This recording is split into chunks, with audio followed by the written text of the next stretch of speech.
Vous vous souvenez de la merveilleuse promesse d'Internet en l'an 2000?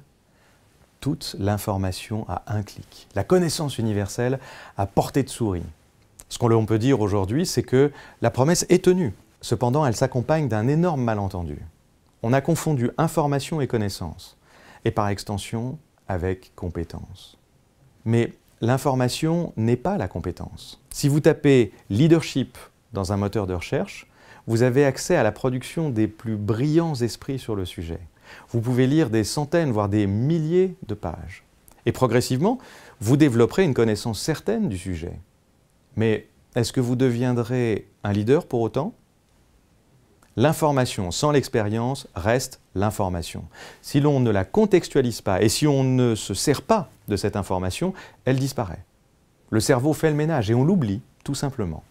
À ce sujet, rappelons-nous les travaux d'Ebbinghaus sur la mémoire. Ce scientifique a modélisé ce qu'on appelle la courbe de la mémorisation. Elle montre qu'en moins de 2 heures, on oublie 50% d'une information et 90% en 90 jours. Ça signifie qu'en matière de formation, après 3 mois, il ne reste que 10% de ce qui a été présenté dans une session. Alors, le meilleur moyen de lutter contre cette érosion dramatique consiste à traiter, à partager et à utiliser l'information. C'est ce que nous rappelle le modèle 70-20-10, en décrivant la manière dont les adultes apprennent.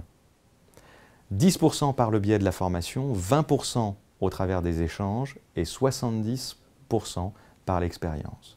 Les solutions Teach on Mars offrent des opportunités multiples et diversifiées d'utiliser l'information et de soutenir le processus d'apprentissage, de la découverte à la pratique en situation professionnelle.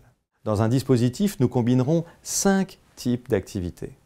Des activités de présentation pour exposer les concepts et sensibiliser l'apprenant. Elles seront répétées dans des formats variés pour favoriser l'ancrage et la mémorisation durable.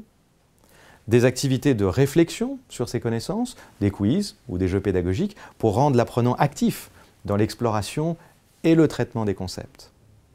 Des exercices d'entraînement, bien évidemment, pour faciliter le passage de la théorie à la pratique. Ces entraînements, les training games, sont à la fois exigeants et ludiques.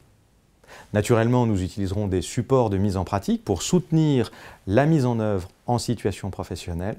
Enfin, nous intégrerons des modalités sociales, conscients que l'échange est un levier essentiel du développement des compétences.